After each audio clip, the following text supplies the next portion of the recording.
Sarah Mitchell had always been seen as the ideal wife and a dedicated professional. She worked as a correctional officer at Redwood Correctional Facility, a medium-security prison that housed some of the state's most dangerous criminals. She was known for her discipline, her ability to maintain order, and her commitment to the rules. But beneath the surface of her controlled and structured life, something had started to shift. At home, everything seemed perfect. Sarah and her husband, Daniel, had been married for 8 years. They lived in a quiet suburban neighborhood where everyone knew them as the loving couple who never seemed to have any problems. Daniel worked as a mechanic, running his own small but successful garage.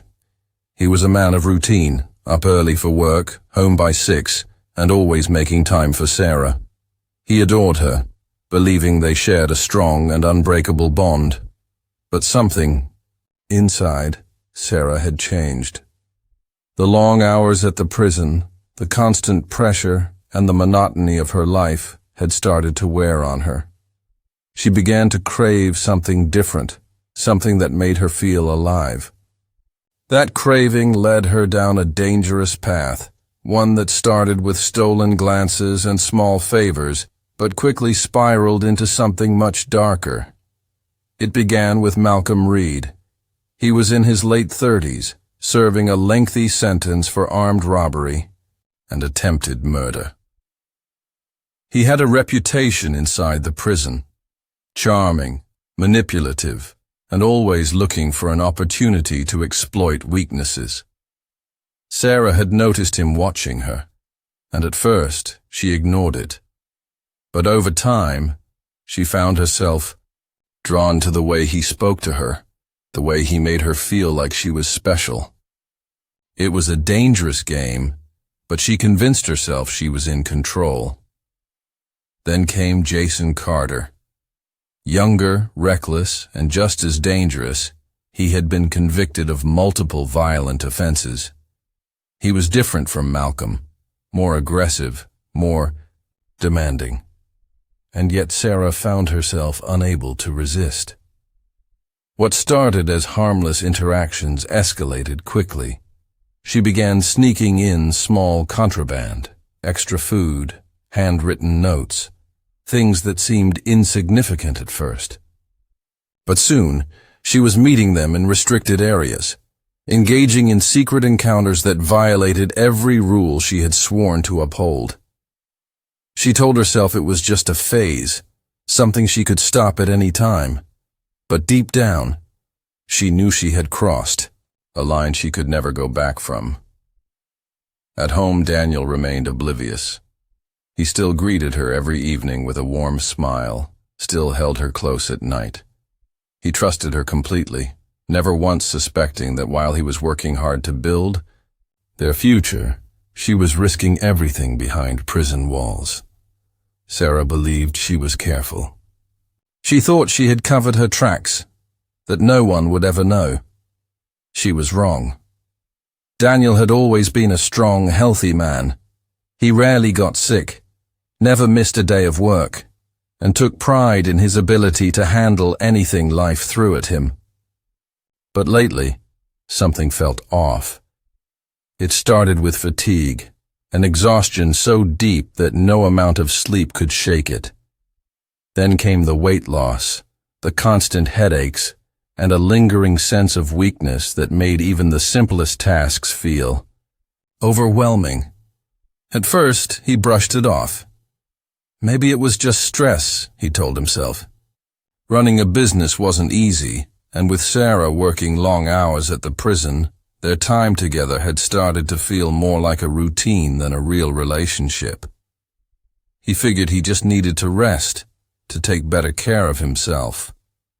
But the symptoms only got worse. One day, after struggling through another shift at the garage, Daniel finally decided to see a doctor. He expected a simple explanation, maybe a vitamin deficiency, maybe something mild that could be fixed with medication, but nothing could have prepared him for what he heard. His doctor entered the room with a serious expression, holding a sheet of test results in his hands. Daniel listened in stunned silence as the words hit him like a brick wall.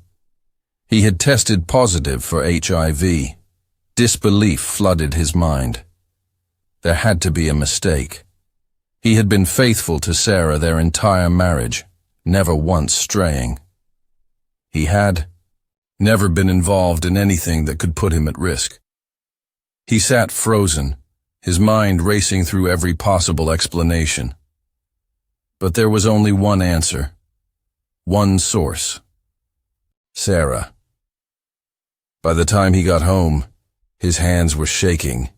He felt numb, like he was trapped in a nightmare he couldn't wake up from. He waited for Sarah to walk through the door, his stomach twisting with a mixture of anger, confusion, and fear. The moment she stepped inside, he confronted her. The look on her face was enough. The color drained from her skin, her hands trembling as she struggled to find the right words. She didn't even try to deny it. She just stood there, silent, tears welling in her eyes. And that was all the confirmation he needed. The truth unraveled in fragments. She admitted to her affairs, confessing that it had started months ago. 2 inmates, Malcolm and Jason. She didn't know which one had infected her, but it didn't matter. She had brought it home. She had betrayed him in the worst possible way. Daniel couldn't speak. The love he once felt for his wife crumbled in an instant, replaced by something else, something dark, something unrecognizable. He had spent years believing they were a team, believing their marriage was built on trust. But now, all he could see was the woman who had destroyed him.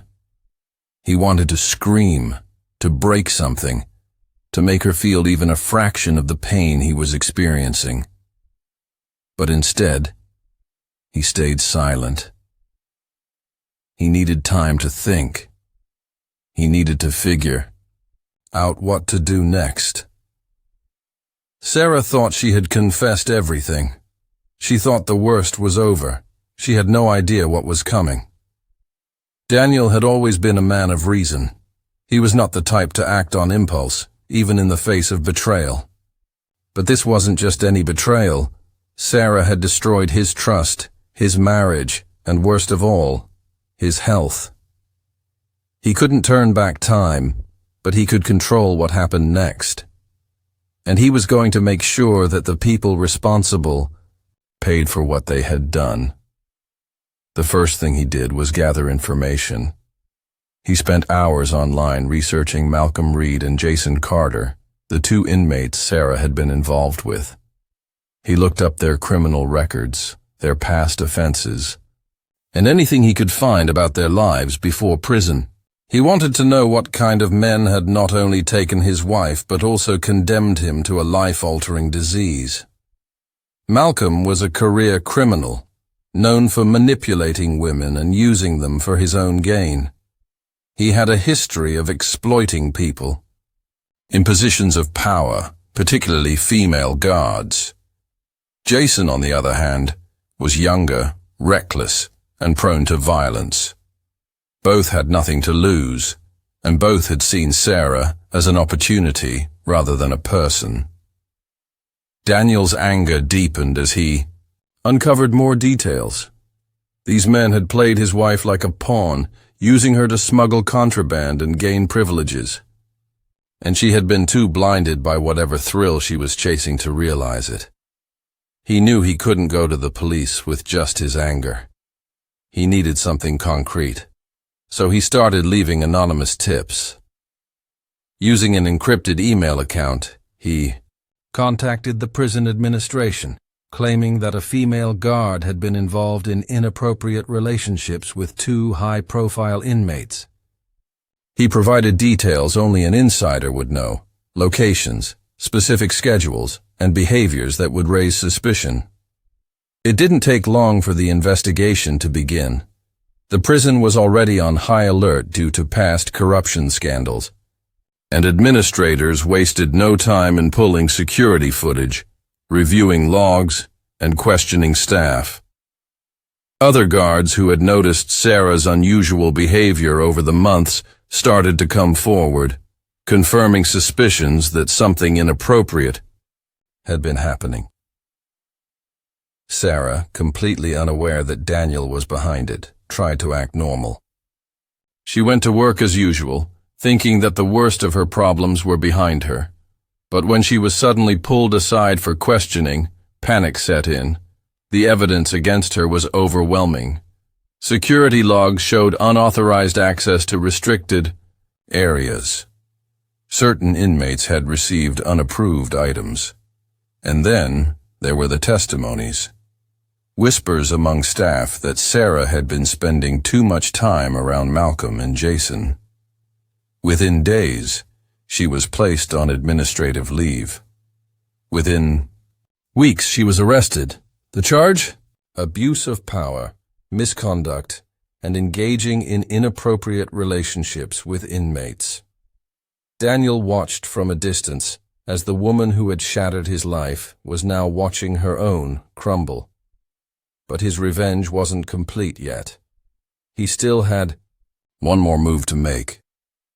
Sarah sat in a cold, gray interrogation room, her hands cuffed to the metal table.